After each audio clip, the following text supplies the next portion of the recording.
What Bengal thinks today, India thinks tomorrow. ఒకప్పుడు గోపాలకృష్ణ గోఖలే గారు బెంగాల్ గొప్పతనం గురించి చెప్పిన ఈ మాట దేశం మొత్తం మారుమోగిపోయింది. అంటే బెంగాల్ ఏది ఆలోచిస్తుందో రేపు దేశం మొత్తం అదే ఫాలో అవుతుంది అని దానర్థం. రవీంద్రనాథ్ ఠాగూర్, నేతాజీ సుభాష్ చంద్రబోస్, స్వామి వివేకానంద లాంటి ఎంతో మంది మహనీయులు పుట్టిన గడ్డ అది. ఒకప్పుడు చదువుకు, సంస్కారానికి, విప్లవాలకు బెంగాల్ ఒక కేర్ ఆఫ్ అడ్రస్ గా ఉండేది. కానీ అలాంటి ఘనమైన చరిత్ర ఉన్న రాష్ట్రం గత కొన్ని దశాబ్దాలుగా చెత్త రాజకీయాల వల్ల, ఓటు బ్యాంక్ పాలిటిక్స్ వల్ల ఎలా నాశనం అయిపోయిందో మనం కళ్లారా చూసాం. రక్తం ఏరులై పారే గల్లీ పాలిటిక్స్, ఎక్కడ చూసినా వందల కోట్ల స్కాములు, మహిళల మీద దారుణమైన దాడులు, ఇవి బెంగాల్లో రోజువారీ సీన్స్ లాగా మారిపోయాయి. కానీ ఎవరూ ఊహించని విధంగా మే 2026 అసెంబ్లీ ఎన్నికలు బెంగాల్లో ఒక అతిపెద్ద రాజకీయ భూకంపం సృష్టించాయి. ఏకంగా 15 ఏళ్లుగా పాతుకుపోయిన మమతా బెనర్జీ అహంకార సామ్రాజ్యాన్ని జనం తమ ఓటుతో కూల్చేశారు. అసలు బెంగాల్లో ఏం జరిగింది?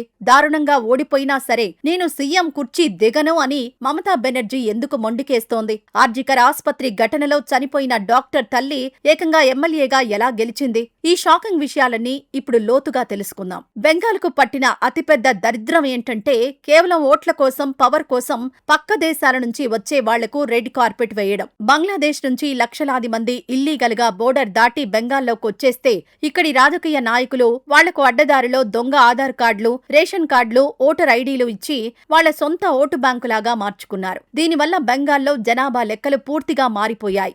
ఎక్కడో పక్క దేశం నుంచి వచ్చిన వాళ్లు ఇక్కడ దర్జాగా బతుకుతుంటే అక్కడే పుట్టి పెరిగిన లోకల్ జనాలు మాత్రం తీవ్ర భయంతో బతకాల్సిన దారుణమైన పరిస్థితి వచ్చింది. వాళ్లు మన దేశ భద్రతకు అతిపెద్ద ముప్పుగా మారారు. ఎవరైనా ఈ అక్రమ వలసలను ప్రశ్నిస్తే వాళ్ల మీద దాడులు చేయడం, ఇళ్లు తగలబెట్టడం బెంగాల్లో ఒక కామన్ కల్చర్ లాగా మారిపోయింది. ఇలాంటి రౌడీయిజం, అధికార పార్టీ నాయకుల అరాచకాల వల్ల సామాన్య జనం లోలోపల కుమిలిపోతూ వచ్చారు.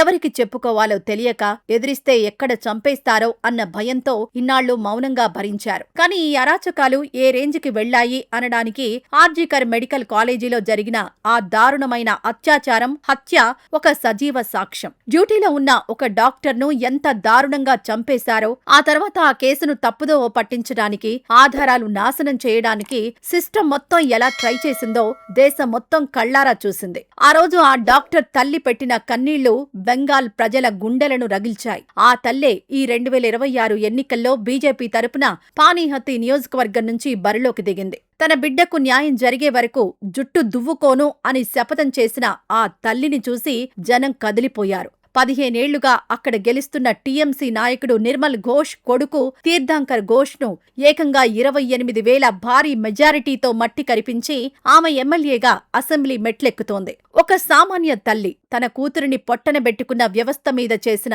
ఈ పోరాటం, సాధించిన ఈ గెలుపు డెమోక్రసీకి దక్కిన ఒక అద్భుతమైన విజయం. మహిళల భద్రత గాలికొదిలేసిన ప్రభుత్వానికి పబ్లిక్ ఇచ్చిన అతి పెద్ద చెంపదెబ్బ ఇది. ఇక 2026 బెంగాల్ ఎలక్షన్స్ రిజల్ట్స్ చూస్తే భారత రాజకీయ చరిత్రలోనే ఇదొక అతిపెద్ద సంచలనం.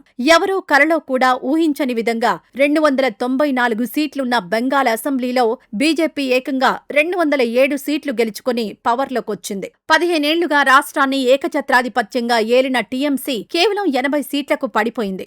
ఇందులో ఇంకో అతిపెద్ద షాక్ ఏంటంటే ముఖ్యమంత్రి మమతా బెనర్జీ తాను స్వయంగా పోటీ చేసిన భవానీపూర్ నియోజకవర్గంలోనే ఓడిపోయింది. తన ఒకప్పటి శిష్యుడు సువేందు అధికారి చేతిలో ఏకంగా 15,000 ఓట్ల తేడాతో దీదీ దారుణంగా ఓడిపోవడం బెంగాల్ రాజకీయాల్లో ఎప్పటికీ మరిచిపోలేని ఘటన.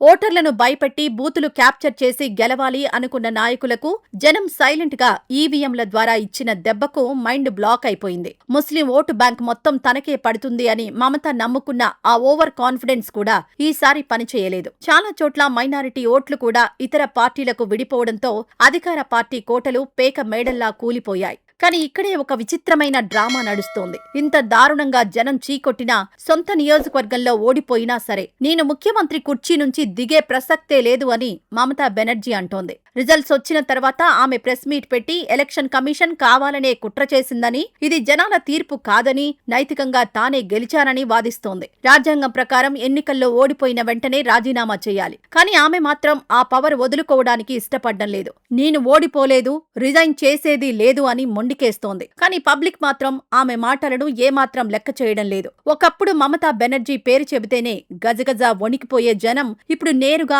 ఆమె ఆఫీస్ ముందుకెళ్లి జై శ్రీరామ్ అంటూ పెద్ద ఎత్తున నినాదాలు చేస్తున్నారు. జై శ్రీరామ్ అంటేనే కోపంతో ఊగిపోయే దీదీ ఆఫీస్ ముందే జనం అలా నిలబడి అరుస్తుంటే వాళ్లలో ఇన్నాళ్లుగా ఉన్న భయం మొత్తం పోయింది అని క్లియర్గా అర్థమవుతోంది. ఈ మార్పు బెంగాల్ రాజకీయాల్లో ఒక కొత్త చాప్టర్. బెంగాల్ వీధుల్లో ఎక్కడ చూసినా జనాలు ఈ రిజల్ట్స్ ను ఒక పండుగలా సెలబ్రేట్ చేసుకుంటున్నారు. స్వీట్లు పంచుకుంటూ కాషాయ జెండాలు పట్టుకుని డాన్సులు చేస్తున్నారు. ఇన్నాళ్లుగా రౌడీల చేతిలో నరకం చూసిన సామాన్య జనం ఈ రోజు స్వేచ్ఛగా ఊపిరి పీల్చుకుంటున్నారు. ఎలక్షన్స్ అయిపోయిన తర్వాత కూడా జరగాల్సిన గొడవలు, హింస ఈసారి జరగలేదు. ఎందుకంటే జనం మొత్తం మార్పు వైపు బలంగా నిలబడ్డారు. ఇప్పుడు పవర్లోకొచ్చిన బీజేపీ ముందు చాలా పెద్ద సవాళ్లున్నాయి. దశాబ్దాలుగా నాశనమైన బెంగాల్ను మళ్లీ ఒక దారిలో పెట్టాలి. వాళ్ళిచ్చిన మాట ప్రకారం బంగ్లాదేశ్ నుంచి వచ్చిన అక్రమ వలసదారులను ఏరి పారెయ్యాలి. సిటిజన్షిప్ లాంటి చట్టాలను పక్కాగా అమలు చేసి మన దేశ భద్రతను కాపాడాలి. ఇండస్ట్రీలు లేకుండా నిరుద్యోగంతో అల్లాడుతున్న యువతకు తిరిగి ఉద్యోగాలు తీసుకురావాలి. అన్నింటికంటే ముఖ్యంగా బెంగాల్లో శాంతి భద్రతలను కాపాడి ఆడవాళ్లకు ఒక పూర్తిస్థాయి రక్షణ కల్పించాలి. మమతా బెనర్జీ రాజీనామా చెయ్యను అని ఎంత మొండికేసినా రాజ్యాంగం ముందు ఆమె తలవంచక తప్పదు. పదవీకాలం ముగిశాక కూడా ఆమె దిగకపోతే గవర్నర్ జోక్యం చేసుకుని అసెంబ్లీని రద్దు చేసే పవర్స్ కూడా ఉన్నాయి. ఇదంతా పక్కన పెడితే సామాన్యుడి ఓటుకున్న పవర్ ఏంటో బెంగాల్ జనం ఈ రోజు దేశం మొత్తానికి చూపించారు. ఎంతటి నియంతలైనా సరే, ఎంతటి హింసాత్మక రాజకీయాలు చేసినా సరే, ప్రజలు మార్పు కావాలని డిసైడ్ అయితే ఏ బలం వాళ్లను ఆపలేదు అనడానికి 2026 బెంగాల్ ఎన్నికలు ఒక పెద్ద నిదర్శనం. ఆ డాక్టర్ తల్లికి ఎమ్మెల్యేగా జనం పట్టం కట్టడం, తమ గొంతు నొక్కిన నాయకుల కోటలను కూల్చేయడం చరిత్రలో ఎప్పటికీ నిలిచిపోతుంది. ఇక నుంచి బెంగాల్ ఒక కొత్త రూట్లో నడవబోతోంది. పాత రౌడీయిజం పోయి మళ్లీ what Bengal thinks today, India thinks tomorrow అనే ఆ పాత గొప్పతనాన్ని తిరిగి తీసుకురావాలని ఆశిద్దాం. ఈ చారిత్రక తీర్పు మీద మమతా బెనర్జీ రాజీనామా చేయను అనడం మీద మీ ఆలోచనలేంటో కామెంట్ సెక్షన్లో చెప్పండి.